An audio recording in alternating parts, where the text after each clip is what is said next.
नमस्कार दोस्तों, मैं हूं अश्विनी विशिष्ट और आप ये सोच रहे होंगे कि सामने स्मार्ट बोर्ड पे मैंने ये फ़ोटो क्यों लगा रखी है। तो दोस्तों, आज हम यही जानने की कोशिश करेंगे कि क्या सच में जंगल की मिट्टी का हमारी खेती से एक गहरा संबंध है। वीडियो बहुत ही इंटरेस्टेड है। ये सब जानने के लिए आज इसी के ऊपर बात करते हैं और मेरी आपसे ये रिक्वेस्ट है और मैं चाहूँगा कि आप इस वीडियो को अंत तक ज़रूर देखें, क्योंकि दोस्तों आज की ये वीडियो आपको बहुत कुछ सिखाकर जाने वाली है। दोस्तों, मैं आप सभी का यहाँ वंदन करता हूँ, अभिनंदन करता हूँ। दोस्तों, स्वागत करता हूँ और आप देख रहे हैं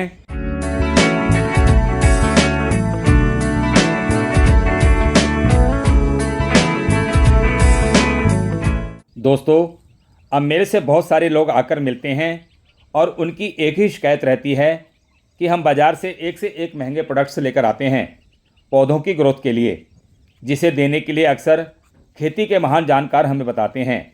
लेकिन विशेष साहब, उन प्रोडक्ट्स से ना तो पौधों में ग्रोथ होती है, पौधे मरे मरे से दिखाई देते हैं, ना ही उन पर फूल और फल आते हैं, और अगर आ भी गए हैं तो वो सूख कर गिर जाते हैं।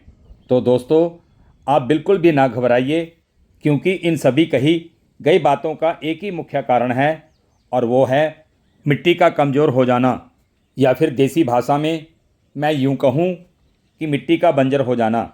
तो दोस्तों, आज के इस कैप्सूल में मैं आपको वो सब कुछ विस्तार से बताऊंगा कि आखिर सच्चाई है क्या, जिसे कोई भी नहीं बताता।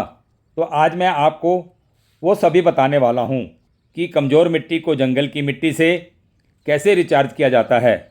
अगर आप इसके पूरे प्रोसेस की जानकारी लेना चाहते हैं तो फिर आपको वीडियो के अंत तक मेरे साथ रहना होगा।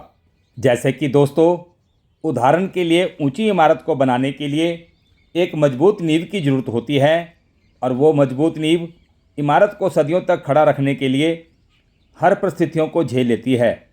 दोस्तों, ठीक उसी प्रकार से ही पौधों की ग्रोथ के लिए भी मजबूत मिट्टी की ज़रूरत होती है, जिससे पौधे हरे भरे होकर और बिना किसी बीमारी के लगे भर भर कर पैदावार देते हैं। वो क्यों?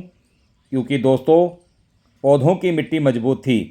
पौधों की जड़ें मजबूत मिट्टी से वो हर प्रकार के खनिज पदार्थों को लेकर, जिन्हें पौधों को मजबूत होने के लिए ज़रूरत होती है, वो सभी पदार्थ लगातार देती रहती हैं।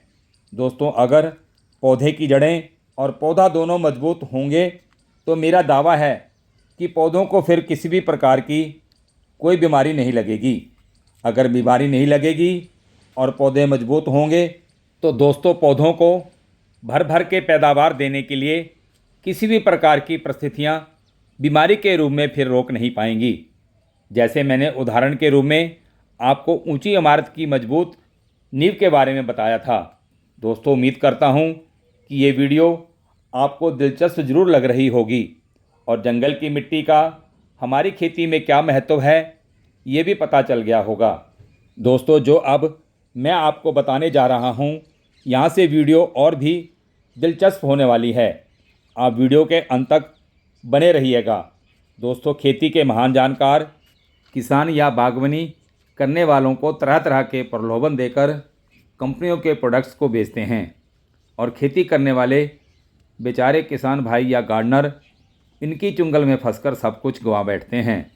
और इतना कुछ होने के बाद फिर मेरे पास आते हैं। तो मैं यही कहूँगा कि मेरे प्यारे किसान दोस्तों, आप क्यों नहीं पुरानी पद्धति को अपनाते, जिनके सारे प्रोसेस प्रकृति के तरीकों को अपनाकर होते थे, और उस समय फसलों में किसी प्रकार का कोई स्प्रे या खाद नहीं दिया जाता था। फसलें फिर बिना पानी, बिना स्प्रे और बिना खाद के हरी भरी हुआ करती थी। तो दोस्तों, इस पद्धति को अपनाकर आज मैं आपको बंजर भूमि, या यूँ कहूँ कि मरी हुई भूमि, दोस्तों ये शब्द बड़ी मुश्किल से बोल पाया हूँ मैं, क्योंकि धरती तो माँ है और माँ को कभी ये शब्द नहीं बोले जाते। लेकिन प्रलोभन में आकर कुछ इंसानों ने हमारी धरती माँ को इस कगार तक पहुँचा दिया। दोस्तों, अब मैं जो आपको बताने जा रहा हूँ, ये मरी हुई बंजर भूमि को फिर से एक जीवन प्रदान करेगा। तो करना क्या है दोस्तों, आपके आसपास आपको कहीं भी जंगल मिले जहाँ पर लोगों का आना जाना ना के बराबर हो, दोस्तों वहाँ की मिट्टी को लेकर आना है। जिनके आसपास जंगल नहीं है तो वो पुराने नीम के पेड़, पीपल के पेड़ या फिर बरगद के पेड़ के नीचे की मिट्टी को लेकर आएं। दोस्तों, जैसा कि आप वीडियो में देख रहे हैं, ये नदी किनारे का जंगल है और यहाँ इस जंगल में कई सालों से इंसानों की दखलंदाजी नहीं हुई है। दोस्तों, यहाँ की मिट्टी में पेड़ों के पत्ते, पेड़ों की टहनियाँ, पेड़ों के फल लगातार गिरते रहते हैं और बरसात का पानी मिट्टी में नमी बनाकर इन सब चीज़ों को डिकम्पोज करने में मदद करता आया है।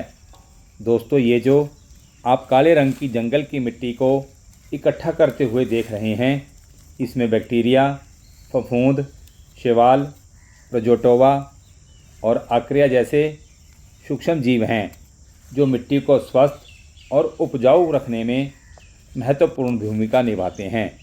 दोस्तों, ये सूक्ष्म जीव जैविक पदार्थों को तोड़ते हैं, पोषक तत्वों का पुनः चक्रण करते हैं और मिट्टी की संरचना को बेहतर बनाते हैं। दोस्तों, जंगल की मिट्टी इसलिए भी ज़्यादा उपजाऊ और जीवाणुओं से भरपूर होती है क्योंकि इसमें लगातार गिरने वाली पत्तियां और अन्य जैविक पदार्थ के सड़ने से कार्बनिक पदार्थ, जिसे हम हुमस भी कहते हैं, ये प्रचुर मात्रा में जमा होते हैं जो मिट्टी को पोषक तत्वों से भरपूर बनाते हैं। दोस्तों, इस मिट्टी को आपने गमले या ग्रो बैग की मिट्टी को खाली करके 1:3 की मात्रा के हिसाब से मिक्स कर देना है। मतलब 1 हिस्सा जंगल की मिट्टी और 3 हिस्से पुराने ग्रो बैग की मिट्टी और ऐसे ही गार्डन या खेत की मिट्टी में भी इसे बिखेर कर अच्छे से मिक्स कर देना है।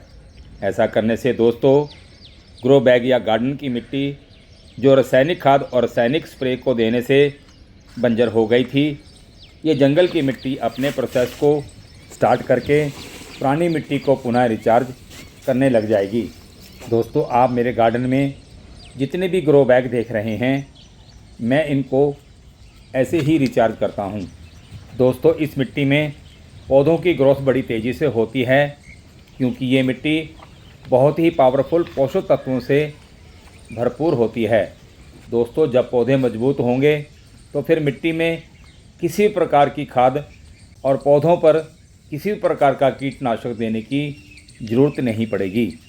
दोस्तों, उम्मीद करता हूं कि ये जानकारी आपको ज़रूर पसंद आई होगी। तो फिर आप इस वीडियो को लाइक करें, शेयर करें और मेरे चैनल को ज़रूर सब्सक्राइब करें। दोस्तों, ये चैनल आप सभी का है, आप इस चैनल को ज़रूर सपोर्ट करें। आज बस इतना ही, फिर मिलते हैं ऐसी ही एक और नई जानकारी के साथ। दोस्तों, आप सभी पर्यावरण के साथ जुड़कर और जैविक खेती को अपनाकर सदा स्वस्थ रहें, खुश रहें। धन्यवाद।